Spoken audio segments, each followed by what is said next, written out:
Imagine being 24 years old.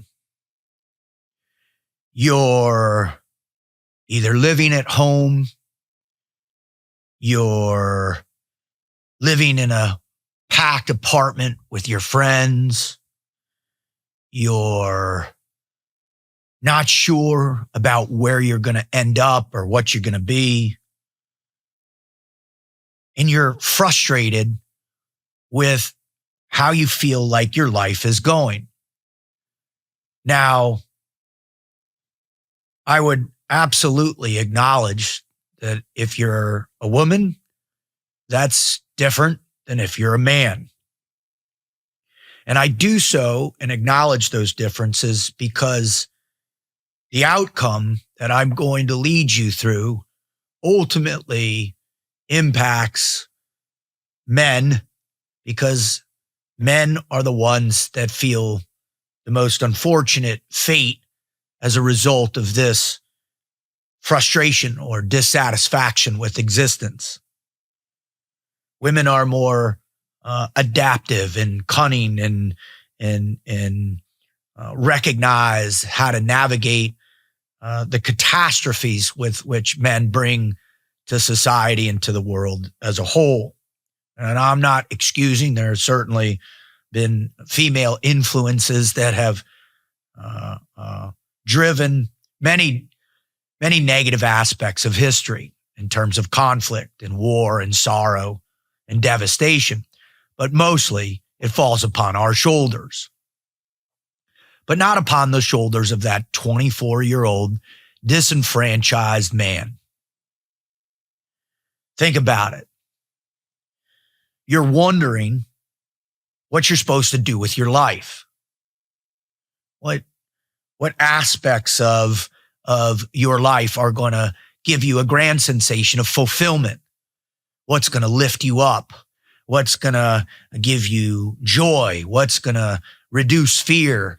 What's going to inspire you to leave a substantial mark on the legacy of your existence? Now, these are things that men think about, perhaps not in the context of that monumental conundrum, but certainly young men are stuck in this space of trying to figure things out. This seemingly circular pattern of evaluation. Now, whether or not you come from a place where you've been dutiful and your assimilation into what society sets up, you went to the school, you accepted the things they were teaching you, you were evaluating and doing and staying within the confines of your left and right lateral limits. You didn't react in too staunch of a negative reaction. You did what you were told. You adhered. You were a willing member of the civilization or society that governed you. And if you were coming from the other side, where you were of modest means or outright poor, right? You acknowledged that the hardships were undefeatable because you were a child. There was nothing you were going to do by the fact that your mother, your father, or both of them, or your siblings, were older siblings or younger, were unable to provide opportunities that would release you from the state of what you were born into. And there's most likely a time as you were adhering to that agreement that you were probably consumed with an idea of boredom or monotonous or frustration, that whatever you were being influenced upon was not directly influencing you upon to be independent, free thinking, and a grander sense of the liberties that should be your God-given rights. You went along with it. You did it. You said, Roger, I'll go, I'll do, I'll listen, I'll pay attention, I won't act out. Now, obviously, in some cases, as a young rambunctious male, you probably did some dumb things. You probably got tied up or enticed to test that system a little bit here and there, if not overtly, most certainly in your own interpretation of it. And underneath all that, as you began to scratch at the veneer of that which was being pressed upon you, you started to have some deep questions about, is this really what my life is going to entail? The willingness of myself to slip into the noxiousness of conformity, or slip into the predisposed purpose for me.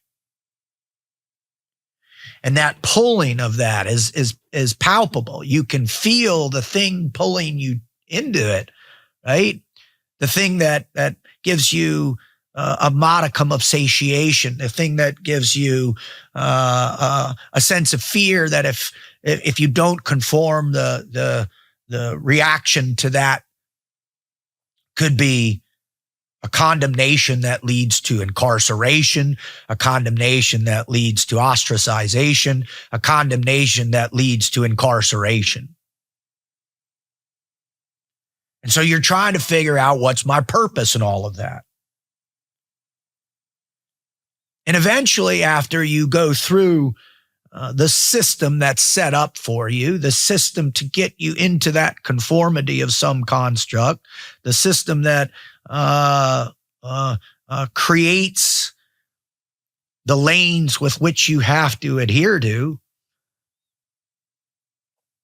it ultimately dumps you into the real world, where you're outside of the scope of the protective nature of the womb of family, where you're outside the scope of education, where it's given you all it's going to give you, and now the expectation is that you will once again assimilate into the limited or fundamental opportunities that exist within the particular society that you were born into. Now, what does that look like? Is it some shitty job? It certainly has to be indicative of the grinding, right? Grinding every day, waking up, doing the thing you're supposed to do in order to do the thing you're supposed to do, right? Which is earn a wage, eke out enough to put a roof over your head and feed yourself, to sustain the activity with which is built into the system. Barely getting paid. You feel like there's no way to get ahead. You run into the thing that is the provocation which generates what? Right? The fact that you might start to believe that your future looks pretty bleak. That the opportunity that was professed to you, that if you do the things, then ultimately you will evolve and there will be opportunities that you can rise above that which might otherwise hold you down, right? If you're educated, you read, you can write, you can think abstractly, you can study, you can gain information and become an intellectual force to be reckoned with. Or you develop some particular skill set that gives you an advantage over others. And that particular skill set, working with your hands, or working in a factory, or working in support of the grander system, right? Whether it's a white-collar job, blue-collar job, whatever it might be. And don't forget, there's always the enticement of the outsides of those, the edges, the things that are the easy way around. Cheating, stealing, becoming a group of an outcast component of the culture that acknowledges what you're doing. But yet in that one case, you do know you have this, somewhere along the line, there's been this a moral framework that was introduced to you. And so you push back on it. You resist the temptation, if you will. But you still can't afford a house. You still can't afford to have a family. And you still can't afford free time, which is essentially the essence of what I think most human beings want. They want time to be able to experience and enjoy the fruits of their labors, the fruits of their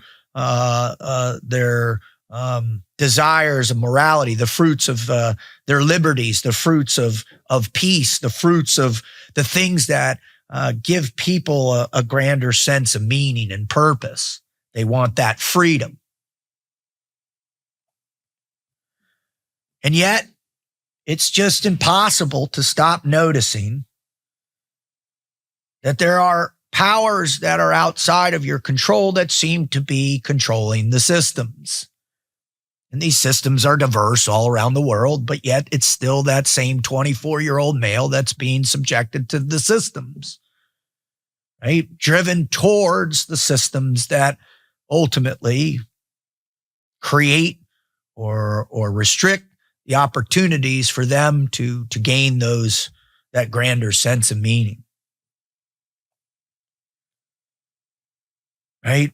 And these people, all the while that they're out there and they're in control in some capacity, they are displaying the benefits of their own creation, like drunken materialists swimming in their own pools of cognitive dissonance, and have no intention to spread the wealth of their freedoms. Right? And the separation is distinct and acknowledged. And they actually, in many cases, use verbiage or vernaculars or descriptions to demonstrate the fact that 24-year-old male is ill-equipped or underprepared to move into the system and as the future to take control over it or to manage it, if you will. And the management of those systems, those are the ones that almost act as gatekeepers to the evolution of that 24-year-old. After a particular amount of time, after a particular amount of awareness, self-awareness that you exist within that, ultimately, what can happen? That 24-year-old can start feeling as if they're a slave to that system that they didn't create, but yet they have to sacrifice their blood, sweat, and tears in order to assimilate into it so that the system continues to grind on them. Now, this system or this idea or this sensation, this feeling, ultimately forces a young man to question what he believes in.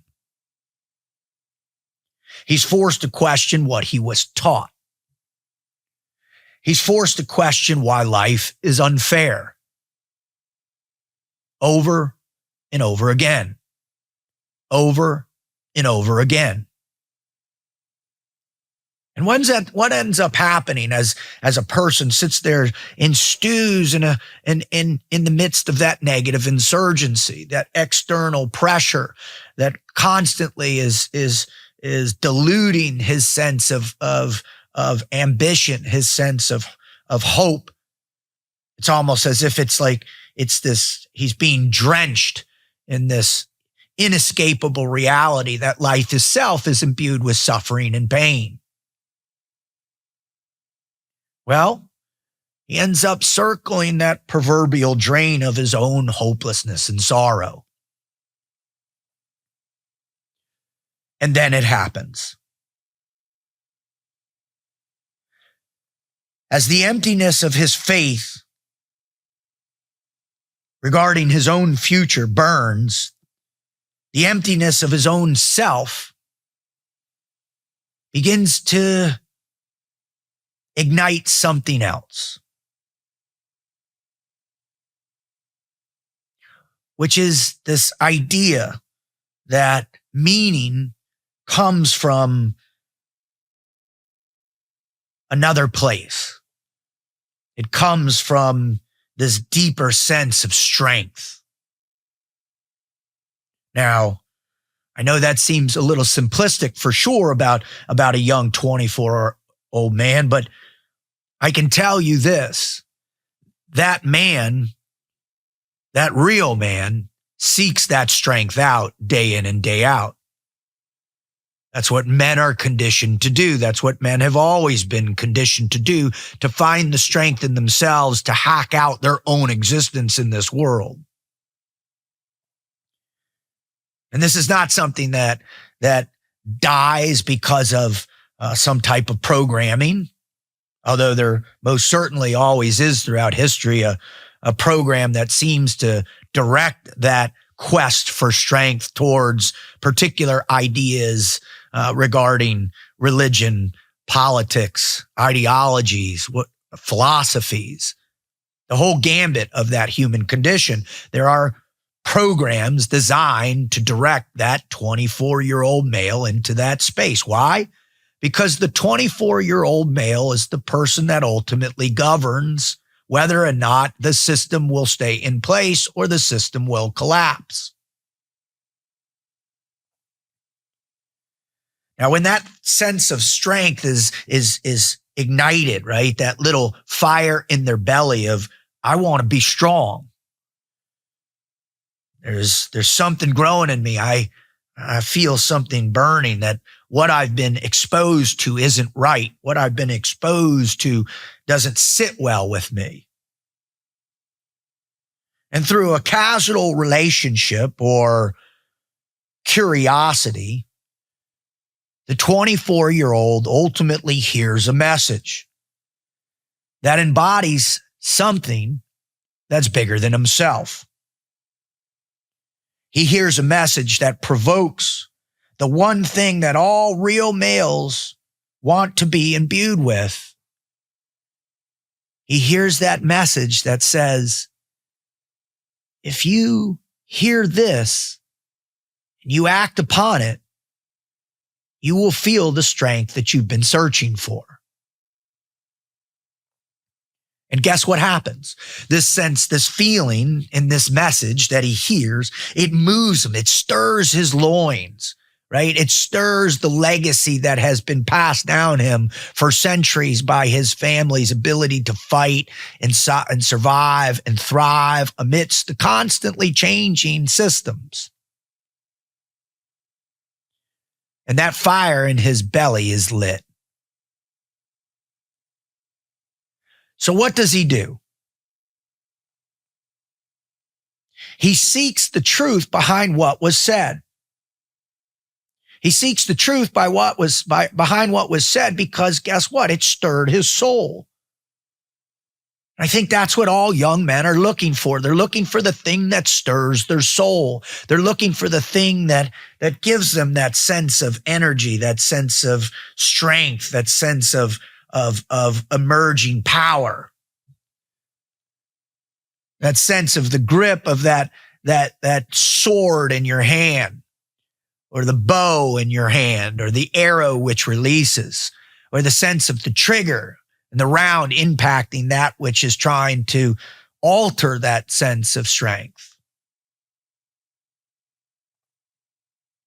And he wants to understand those ideas. He wants to understand that message that is igniting the fire in his gut. And so what does he do? He seeks out that sensation. He seeks out that feeling. And he opens the door to the knowledge of good and evil. Now, where have we seen this before? Well, pretty much just about any time in history you can think about this taking place. I think the ones that are most relevant right now come from the 20th century. Why? Because it's still within the living memory that we can understand. there are people that have still existed in these two scenarios, if you will. In fact, there are many, many people that have direct correlation to these scenarios. And the scenarios I'm talking about are when large groups of 24-year-old males become disenfranchised with the particular system that seems to be keeping them in place from the ascension to that sense of freedom, keeping them in place to the ascension that they can have control over that which tries to control them. That strength, if you will. Why? Because young men are impressionable. Young men are seeking that deeper meaning and that purpose. And so they're always searching for that message that makes that fire in their gut burn brighter, that elevates or lifts up or strengthens their convictions, that sense of purpose. And so the first scenario I just briefly want to cover was that within the 20th century of early Russia. And that was the revolution that took place, otherwise known as the Bolshevik Revolution. Now, it's critical to understand the scenario, the context, the times. Russia had been engaged in World War I from 1914 to 1918. Now, by 1917, there were over 2 million dead Russians that had taken place, that had died, right? And many, many defeats against the Germany, Austrian-Hungarian war that they were engaged in, the Great War, the war to end all wars, right? And Russia was facing food shortages, inflation, supply breakdown, which led to massive demonstrations, uprisings in cities like Petrograd. And what had happened was there was enough of a stir that they began to realize, unbeknownst to them, what was going behind closed doors with the czar and funding and bankruptcies and financial strains of waging wars, that the population that was engaged in the slaughter was becoming disenfranchised. They began to recognize that those elites, the czars, right, the bourgeois, they were making decisions that continuously led to the suffering of the other 24-year-old men. And so in March of 1917, there was a revolution, right, and forced Nicholas II to give up control. Now, this was led by liberals and moderate socialists, right, from the Duma. It aimed to establish a democratic republic and continued the war effort for an honorable peace. Now, simultaneously, right, you had this deep, dark socialist group that was the Soviets that were emerging. Right? And in the midst of this other provisional government that was started, there was also this Marxist revolutionary group that was gaining ground, right? Led by Vladimir Lenin, who had been exiled in Sweden. And the irony of this stuff is some German politicians were the ones who funded and got Lenin back to Russia for this Russian revolution, thinking that they would pull Russia out of the war and that Germany would ultimately be victorious against France and Britain, as well as the coalition of other groups and nations that were fighting, but mostly them. And also hope that it would kind of diffuse the workings to try and bring the Americans in. Now, when you think about what the ideological foundation of the Bolsheviks were, right? It was based on Karl Marx, the Communist Manifesto. It was the revolution, that the people would be in control of their own fate, that no longer the powerful few would have control over them, that there would be an an equitable distribution of what the value system was. And the value was in the worker, right? And that's why peace, land, bread, and workers' control, and these phrases that emerged, these slogans, this propaganda that began to emerge, began to take hold, right? And so from, February of 17, there was this rise, and through this group of Bolsheviks, they began with about 24,000 members. And by October, that was 200,000. Because these people were radicals. They were not about integrating into the political structure that had been in control for a very long period of time. They were disruptive. They thought that all of that needed to be broken apart, broken down, and that out of that would emerge this sense of equality, this sense of freedom, this sense of collective ideology, that we're all in this together, this utopic framework of production, the means of production. And the means of production are not just the factory, the farms, or whatever. You are the means of production. The 24-year-old man was the means of production. So the revolution wanted to gain control of that, which was the ideas, the meaning, the purpose behind that 24-year-old man. And they did. They got hold of that. And by October, the Bolsheviks controlled the Petrograd Soviet, chaired by Trotsky, and the majority influenced key military units like the Petrograd garrison. Now they started gaining military control. And under Trotsky's Military Revolutionary Committee, Red Guards and sympathetic soldiers seized strategic points, telegraph office, bridges, banks, Winter Palace, which was the seat of the provisional government. The takeover was relatively bloodless, fewer than 10 deaths in Petrograd, with a minimal resistance. Now, why did they succeed? Because there was relatively weak opposition with those who were in control, which is always the sense of those who are in control. Fundamentally, most people that are in control are doing things that only serve their own interests, regardless of what the political structure or ideology they're using. Most of the time, they just continue to serve themselves. And so they don't have a lot of opposition, in particular when the 24-year-old that acts as the person that's in the military, that keeps the peace, that keeps those who are in controlling class of the controlling class of the system, who can push off the masses that are disenfranchised and keep them at bay. Once that collapses, guess what? Those who are in control, they lose the strength.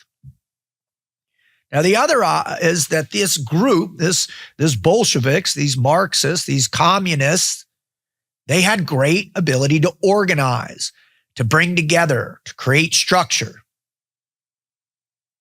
right? And remember also, the country itself had been devastated by 4 years of catastrophic fighting. Now, they were well funded too. These outside, this revolutionaries, they were funded by outside groups, you have to know. And those outside groups were outside groups that were in what? Control of the money, control of politics and other places. And they realized the opportunity, to influence under the guise of revolutionary spirit, those who can speak well, those who can orate, those who can influence, those who can, inspire those 24-year-old men that you are being oppressed. This is your opportunity to break free. This is your opportunity to regain the strength that was taken from you. So what took place? The Russian Civil War from 1918 to 1922.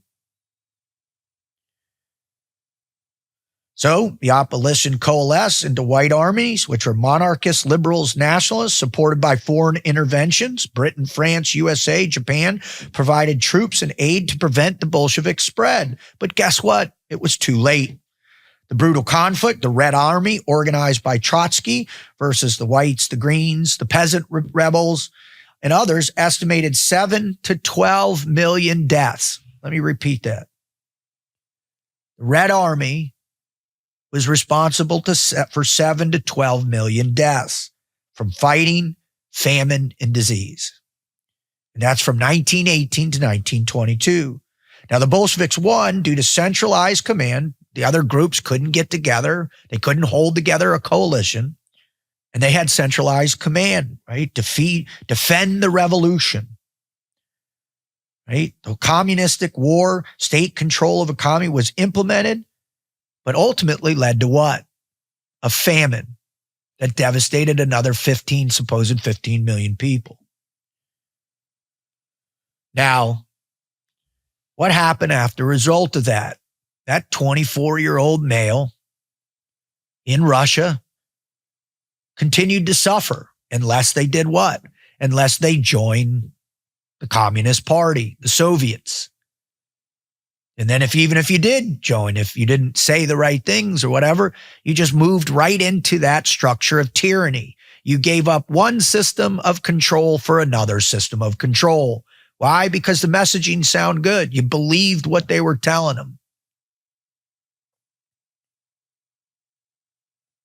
Now, as a result of their control and their lead, in particular after Joseph Stalin took over, right? What happened? He rose to power, took over, and caused the Holodomor, which was a famine that ultimately led somewhere between 8 to 12 million starvations and deaths in Ukraine.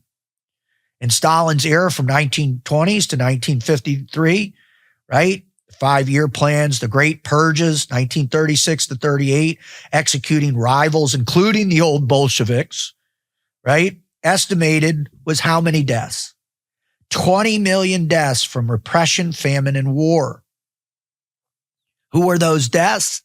The 24-year-old male, the 24-year-old female, elderly, children, professionals, professors, the bourgeois, Christians, all annihilated in order to protect what? The new system. By using what? The 24-year-old male to inflict havoc.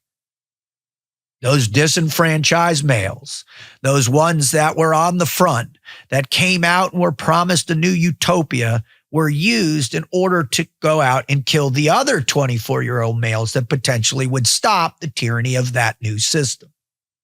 The other example is this. Think about it. The 24-year-old male that had just gotten back or been wounded in the trenches on the Eastern Front or Western Front, mostly the Western Front, over and over, going back and back and back again, who had lived in those trenches, in the horrific conditions for years. The lice, the typhoid, the rats, the rotting corpses, the rotting flesh, the famine, the starvation. That's not even the warfare itself. When you understand the Somme, right? The first month, the Battle of the Somme, what? Actually, it might have been in first few days, 60,000 casualties. You listen to these historical accounts of this, and you begin to understand and you begin to realize how destructive warfare is. World War I is one of the greatest examples of how human beings can annihilate each other without any conscious moral framework whatsoever. Why? Because the other guy's idea is a threat to your idea, an existential threat. And you believe the fact that the other guy's ideal is coming after your way of life and is going to kill you. Why? Because the 24-year-old kid believed what they were told, that's the other 24-year-old kid wants to destroy your way of life. So what do? You charge, endless charge. thousands and millions of people, young men, whole generations of young men running to their deaths across those open fields at Flanders, questioning their meaning, questioning their life. And so those Germans end up having to give up because the people of Germany were like, no more, no more. And also what I have to understand is that the rise of communism was exacerbated. If you don't know, Karl Marx wanted to begin the communist revolution in Germany. That's where it was. That's where he wanted it to begin. It took hold in Russia because of their fatigue, and now they were trying to move it into Germany and have it explode into German. And so those Russian revolutionaries were infecting those young 24-year-old kids who were sick of going to the trenches. And those communists were going out and they were converting people and putting them in the trenches themselves. And they were saying, why fight? What are we doing? For who? Who's this? So we can reinforce the people that are in charge, right? The chancellors and the rich and the bankers and all the people that are in control of us. So what happened? It came peace, the Treaty of Versailles. And then what happened in Germany after the Treaty of Versailles? They became subjugated to the humiliation of what took place as a result of that treaty. They went into profound debt, hyperinflation, destitution, poverty, suicide, cannibalism, prostitution, child prostitution, a loss of national identity or consciousness, the demoralization of that 24-year-old man again.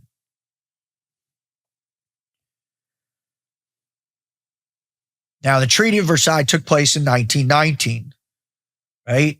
And they were forced to pay $6.6 billion in reparations. Now, extrapolate that to the modern day. And they also took territorial losses, 13% of all land and colonies that they had fought for the previous centuries. Military restrictions, right? 100,000 man army, no air force, and the war guilt clause. Germans felt stabbed in the back. And who did they begin to blame? The socialists, the politicians, and other ethnic religious groups.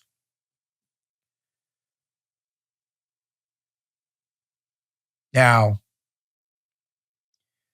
ultimately, the Weimar Republic was a bunch of unstable, in terms of 14 different governments over 14 years. Right? And what that hyperinflation did is it destroyed the middle class. Now, what rose out of that? What emerged? Another young man who was disenfranchised, who was dejected, demoralized, and defeated. And so out of that destitution, that destruction of meaning, a young man emerged, Adolf Hitler. Now, he was inspired, obviously, by Mussolini's march in Rome. And so he tried to do the same thing. And what happened? He was arrested and he was sent to prison. Not for 6 months, not for a year, but for 5 years. After winning multiple distinguished medals for his time on the front line in the World War I, serving his country, getting injured and going back to the front, he was thrown in jail for his political ideas and beliefs. Now, when you incarcerate the mind of a 24-year-old man who believes that they have been wrongfully persecuted, that they have been attacked, belittled, demolished, destroyed, it only makes sense that imprisoned mind wants to break out. That imprisoned mind needs that strength, needs the sense of individuality, of identity, to take back control of that individual's meaning. And they seek out those things that reinforce their strength. So while in prison, what did he do? He wrote Mein Kampf. Again, another radicalized ideology that young men can gravitate towards, whether it was Communist Manifesto or Mein Kampf, it's the same principle. It's a new system that gives strength to young men to take over the system that has been oppressing them since the dawn of their existence.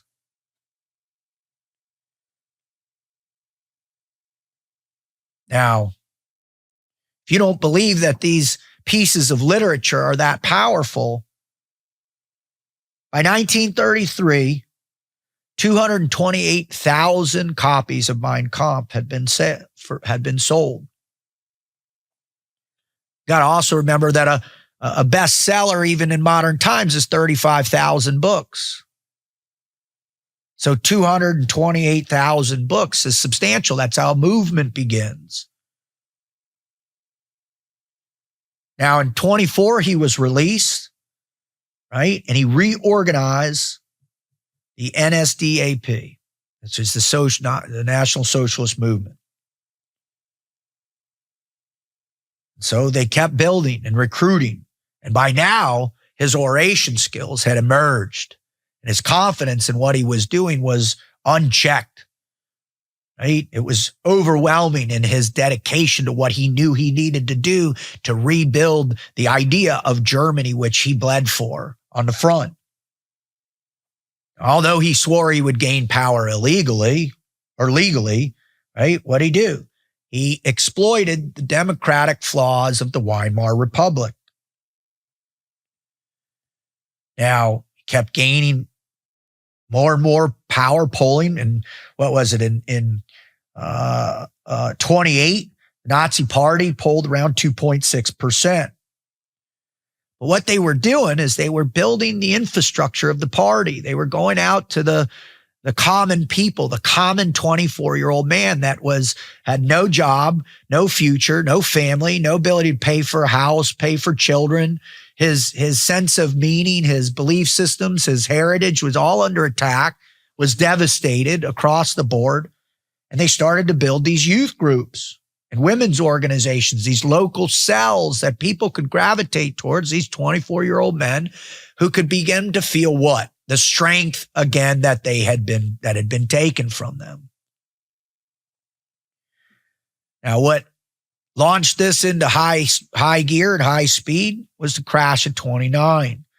Because not only did U.S. banks crash, so did German banks. The world economy collapsed. And employment went from 1.3 million to 6 million, 30% of the workforce of Germany. There were soup kitchens, shanty towns, and most of the youth lived in an utter and perpetual despair, the 24-year-old So what happens to that? That 24-year-old kid searches for something to give him what? Strength and meaning and purpose. So the Nazi Party exploited it. And the Nazis in 1930 election jumped from 12 to 107 seats, 18.3% of the vote, the second largest party. 32, two elections in July, jumped to 230 seats, 37.7, the largest party. In November, 196 seats, 33.1, right? They got farmers. They got workers, veterans, gave them honor. What else? The Hitler Youth grew. The Hitler Youth grew to over 100,000 members. Now, at the same time as the Communist Revolution in Germany was trying to take hold, and they were doing very similar things that the Nazis were, the Nazi Party were able to come in and defeat them, get rid of them, and all these battles and these conflicts that they were engaging in. And so Goebbels, his propaganda became intensified. Through what? Radio, films, right? Hitler gave 200 plus speeches in 1932, right? Why did it resonate? Because they feared communism. right? And communism was growing, and there was mass murder that they were aware of, killing Christians and Germans and Poles and all these people that lived on those borderlands. And so what were they doing? They were preying once again on the 24-year-old man. Now, because the system was so unequipped or unprepared for the rapid rise of power, not even rapid, I mean, it took a while. And eventually they kind of made a deal to put Hitler as chancellor, thinking they could control him. And guess what? The older group that thought they could control him, right? Fritz Thyssen, Franz von Papen, they thought they could take care of this, but they couldn't. Because what did they fail to recognize? That Hitler was resonating with the 24-year-old and they weren't. So Hitler knew that. So he increased his power, seized total control February, March of 1933, which was followed by what? His dictatorship. And then it passed a whole series of political dictatorship rights. Things were moved, right? All other parties were banned, became a one-party state. He consolidated his power as the Fuhrer. Trade unions crushed. Banking systems were controlled by the state. Kicked the bankers out. Arrested some of them. Right? And the Nazi Party took over. And once again, what resulted? 65 million deaths around the world. 19 plus million Germans. 22 plus million Russians.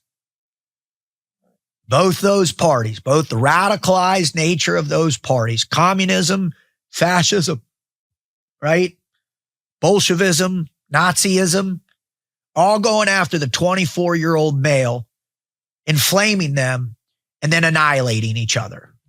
Now, the other thing that's interesting about all these times is that a lot of the people that were funding these wars, they continued to make more money, right? Whatever you want to call that, the elites here, the elites there, people who had companies, businesses. The thing that kind of is fascinating to me is Ford Motor Company supported both sides of that, the Russians and the Germans, with equipment, aircraft, vehicles, all different types of raw materials. There were other companies in America that supported it, German or British companies, French companies. And what had ended up happening? Who suffered the most? The 24-year-old male. This is not something that is disputed. This is not something that can be ignored. This is the fact. This is what happens when you have disenfranchised, demoralized, attacked, beleaguered, empty 24-year-old males. This is what's happening now. There are 24-year-old males in this country that are in the very same position. They know they have been beaten down. Their hopes for the fulfillment of that American dream have been diluted, demoralized, or beaten. The idea of faith has been attacked. The idea of family is under attack. The idea of freedom is under attack. Now, traditionally, a lot of that comes from leftist ideas, right? And those leftist ideas have, the demoralization of white males, the demoralization of masculinity, the demoralization of freedom of speech, right? You can't speak. You need to be canceled, right? The idea that better economic opportunities are afforded to other people who aren't even from this country. These young people, they're aware of it. You think they're not, but they are. Why? Because they're out there trying to find jobs. They've done all the things you told them to do. They went to school from kindergarten to 12th grade. They listened to the curriculum you thrust down there. You took away the people that they should have been heroes, that idea of fierce individuality and liberty and a sovereignty only under God himself, right? Your innate ability to be free. But they see all that as not truly what it is. The idea that certain religions are under attack and certain ones aren't.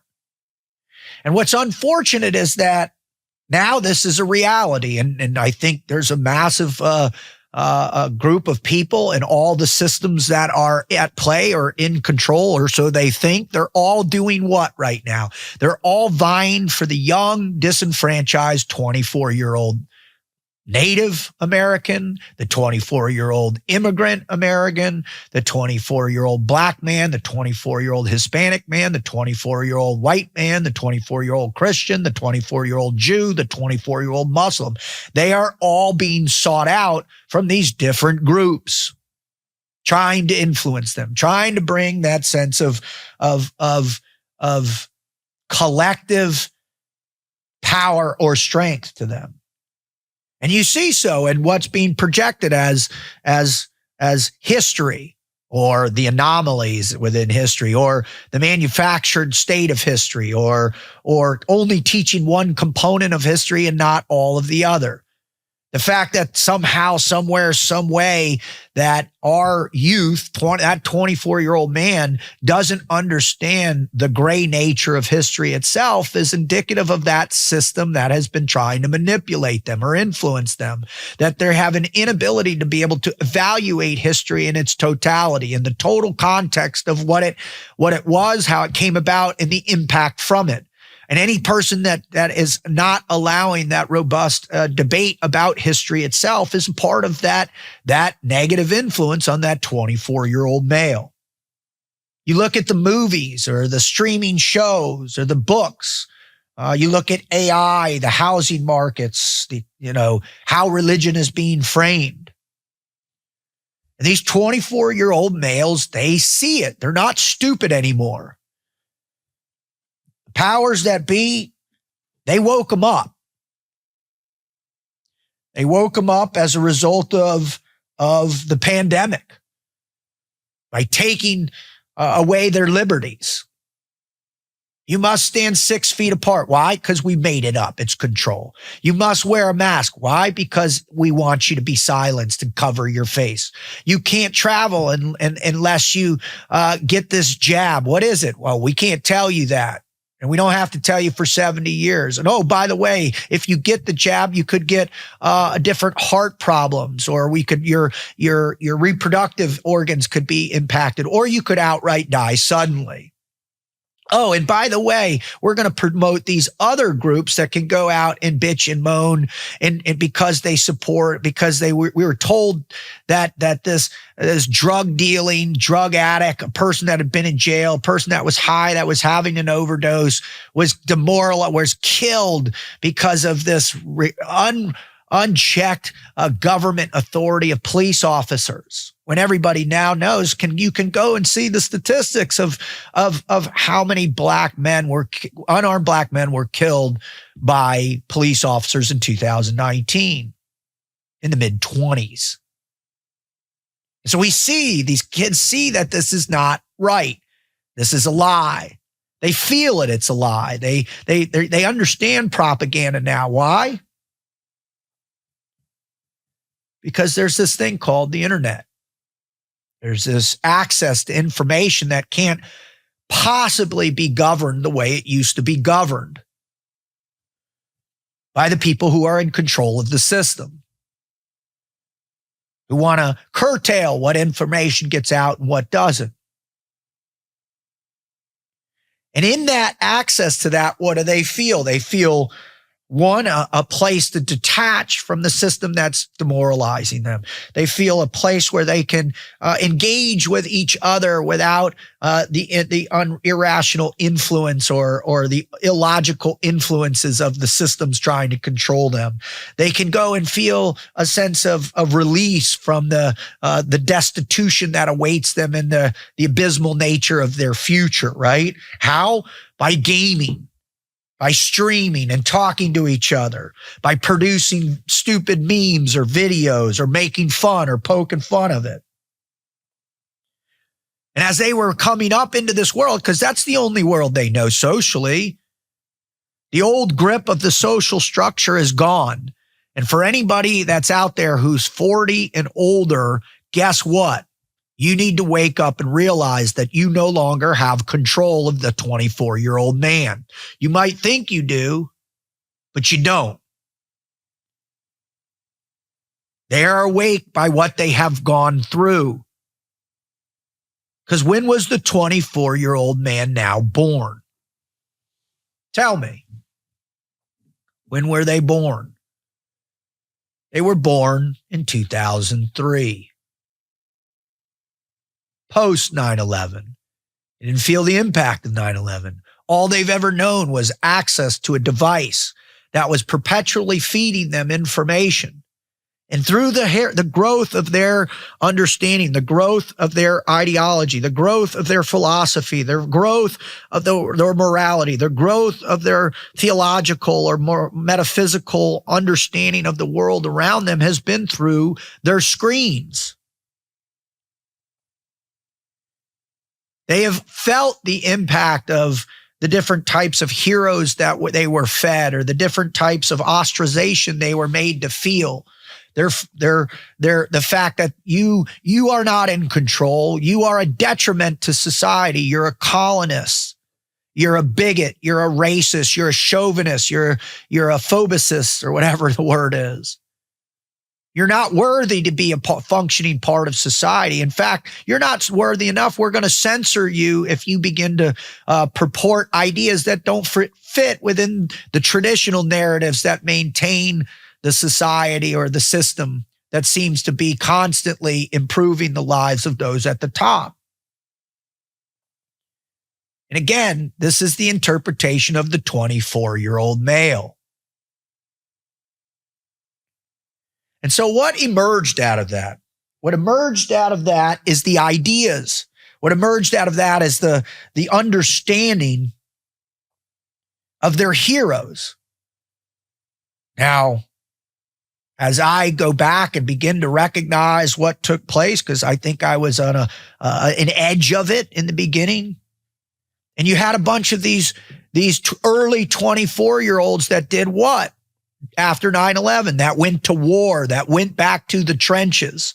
Because why? They believed the messaging. They believed that the American way of life was under attack and was going to collapse if we didn't go overseas, get back in the trenches and beat back the idea of this other thing, this other system that was going to take away our lives. Why? Because we were trying to figure out what our meaning was at the time, where we were supposed to go, what we were supposed to do, how we were supposed to do it. And so those that were in charge of the system created the opportunity for more war. And so you had the GWAT people emerge when these young 24-year-old men were what? Were 14 and 15. And so they flocked to those GWAT voices. They started to flock to the anti-woke, anti-leftist voices. They started to flock to something that would give them more meaning, more purpose, more understanding of the strength that they control that's inside of their own guts and their souls. And who was the catalyst for this? It was Trump. Because what did he do? He fought back against the systems. He called the systems out, both right and left, which in my opinion are somewhat one and the same, actively battling for the souls and the minds of the 24-year-old man to wage war against each other to distract everybody from what they're doing at the top, which is continuing to extrapolate more wealth out of the productivity of the 24-year-old male. He said what he believed. However, sometimes dysfunctional it was or demoralizing it was. He said what he believed, and these young men gravitated towards it immensely, to the pack where in 2020, there had to be some shenanigans in order to keep that man from gaining control and breaking the control of the system that had been put in place for 40, 50, 60, 70 years, wherever you want to start in the development of the modern era, the new world order, the consolidation of power, stakeholder capitalism, whatever you want to, soft power, pull up politics. I don't care how you describe it. It's one continuous evolution of those who have power trying to manipulate the 24-year-old male. But they're paying attention now. They're paying close attention. And I think what you saw is in 2024 is you saw the system lose control of the system. Most likely, I believe, for one reason and one reason only, and that's Elon Musk bought X. Prior to that, Twitter was horrifically censoring.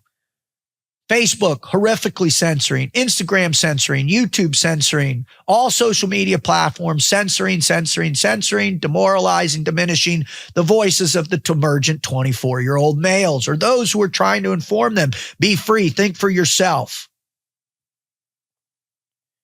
Now, because of that, the system could no longer control those voices that were trying to emerge, finding strength. And they were able to access new pieces of truth that paint those in power, either side, as illegitimate and corrupt. And those that thought they were in control, they started losing control of that. Now, these ideas, once again, are becoming more and more and more radicalized. Not only from those who are in the system, but those who are on the edges of society. And they're going after who? The 24-year-old man. Why? Because that's the person they need to fight their war of ideas and this fifth generation warfare, and actually their kinetic wars. Just look at Ukraine and Russia. Probably getting close to 2 million young men. More generations of young 24-year-old males that have been thrust into the trenches for the betterment of the systems themselves. Now, here in America, those 24-year-old men, they're disenfranchised. Because the dream that I was promised is unattainable for them. They can't afford houses. Their jobs don't pay well. AI potentially is going to destroy their opportunities. There's no middle class has been destroyed from offshoring of jobs. There's $38 trillion in debt. Even the political system that they were gravitating towards because of the things that Trump was saying is in question now.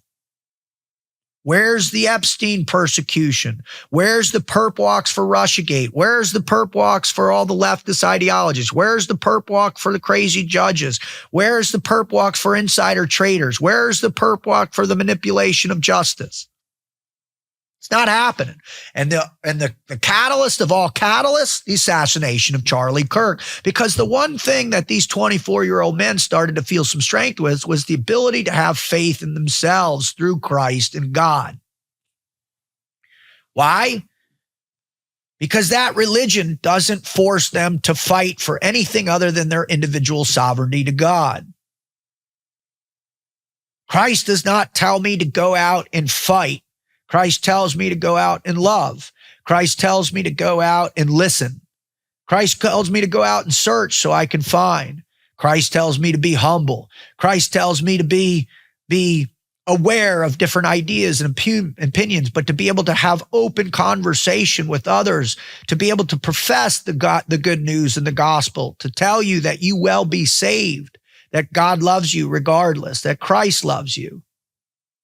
And so you had millions and millions of young men gravitating towards it, and we saw that. But guess what? He was assassinated. We don't know why. Because why? The system that's in control, the systems that are in control of the information, they don't want to tell the 24-year-old male why. They don't want to tell the 24-year-old male what the purpose was. They don't want to tell the 24-year-old male. And there are active people within the system itself on the right side as well, restricting information. At least that's what the 24-year-old male feels. If you don't believe me, go listen to the people that are starting to rise up in the new system, the system of tomorrow, which is the system that the current 24-year-old male is going to fight for in some way, shape, or form in the future, in the near future. And I'll tell you what, there is another war brewing. I promise you that. There is another war brewing. Just as there always has been. It's the same war. It's the war for the soul of the 24-year-old man.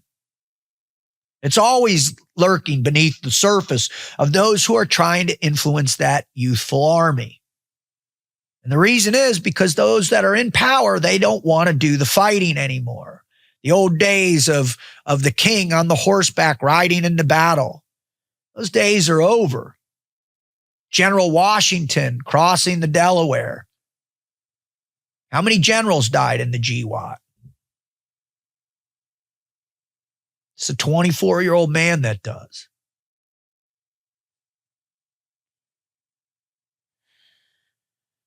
There is a war for these ideas, and it's taking place every single day in every single aspect of what's being thrust down their throats, what they're being influenced on through the algorithms, through the silos of ideology, through the podcasts, or the streamers, because that's where these young men are getting their information now, through podcasts and streaming, through videos online. And these bits and pieces of things that are provoking the deeper thought in them to find out what they believe in.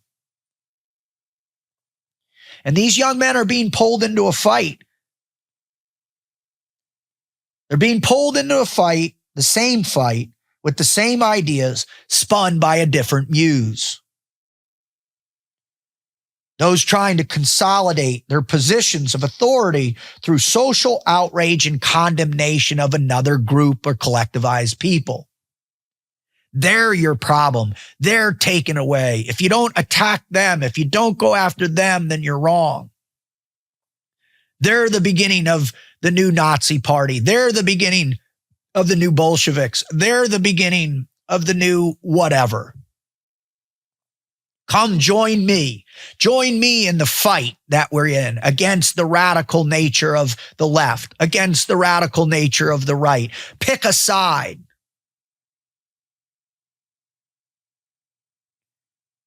Now, what can you do to fight the temptation of that misguided strength? What do I wish was told to me when I was that 24-year-old man? Your true strength is your own sovereignty. You are not beholden to a very specific ideology. You are not beholden to a particular philosophy. You are beholden to the thing that is God-given to you, which is your liberty, your God-given right to peace and freedom. Now, I recognize that there are a lot of people out there that would come up to me and say, hey, Rut, that's horseshit. You know it is. The system determines what your rights are for. And I say, no way. Your ability to think for yourself is yours. Nobody can take that from you. Nobody, if you don't want them to. Your ability to find meaning in the ideas that grant immunity from tyranny, that's your responsibility. That's the strength you're looking for. That's the strength we need to have. Is that I'm not going to fall prey to some fancy oration. I'm not going to fall prey to the ability to blame one specific thing versus the complexity of all of what society and civilization has been doing to each other over and over and over and over again. Tyranny is tyranny no matter what time frame it takes, no matter what form of politics it's playing, fascism, Nazism, Republican, Democrat, right, left, right. The idea is that if you're a sovereign individual, you have your own ability to believe what you want to believe. And in my opinion, those beliefs should be rooted in something that gives you a sensation of self. And that self is a derivative of what you're willing to sacrifice for others so that they can maintain liberties and peace in the pursuit of some deeper meaning in their life. And so for me, what does that mean? That means my faith in Christ and what Christ ultimately wants me to be. Now, I know I can never live up to Christ because I'm a sinner, but what I can do is I can try and live up to those apostles who are just men like me.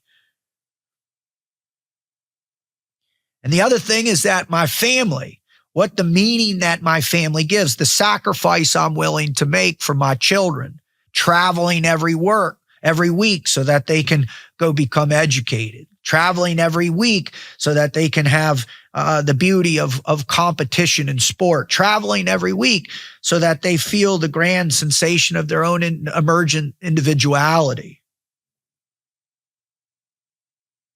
To my wife, who is a perpetual supporter of me and how we raise our children, and me of her, which is to teach our children to be strong, intelligent, empathetic, individual thinkers that believe in that, the beauty of what represents liberty. So after you listen to this, I want you to think about the things that you are processing, the things that you are seeing, and the information that's going through your feed and what you're watching. What is the intention behind it? Is it to pull that 24-year-old male to one direction in order to prepare for the fight that's coming? Because there's a war coming, there's no doubt. Unless you, the 24-year-old man, learns to think for yourself, learns to evaluate history correctly, learns to evaluate religion correctly, learns to evaluate politics correctly, learns to evaluate morality correctly, learns to evaluate liberty correctly. What I'm asking you, the 24-year-old man, is to think for yourself, to be sovereign only to that thing which gives society or civilization opportunities to live in peace, to somehow break the cycle of war that the system is so desperate to recruit you for. That's what I hope that you'll hear. I want to thank y'all for those who pay attention and listen. If you could, share this with a 24-year-old male, or a young man is the metaphor I'm trying to say.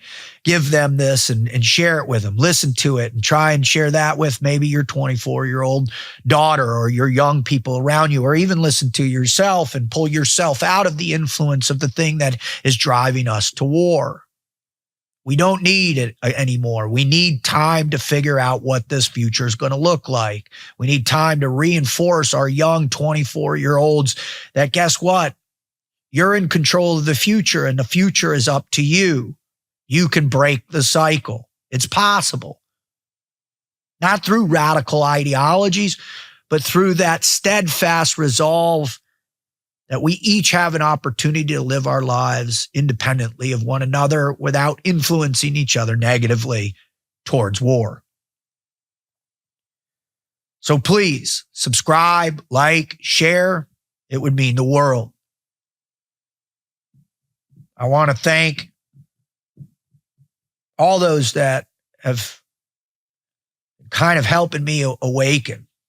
All those people out there that are talking about that space of a moral framework that governs us to be decent to each other, to listen to each other, to accept that free speech is the way we illuminate tyranny. And this is an arena of ideas. And those that are unwilling to listen and hear each other's ideas are the ones that ultimately are going to need the 24-year-old. So the 24-year-old must be independent thinkers to resist the temptation of going to war for different groups. I want to thank my family. I want to thank Christ for teaching me the majority of these lessons.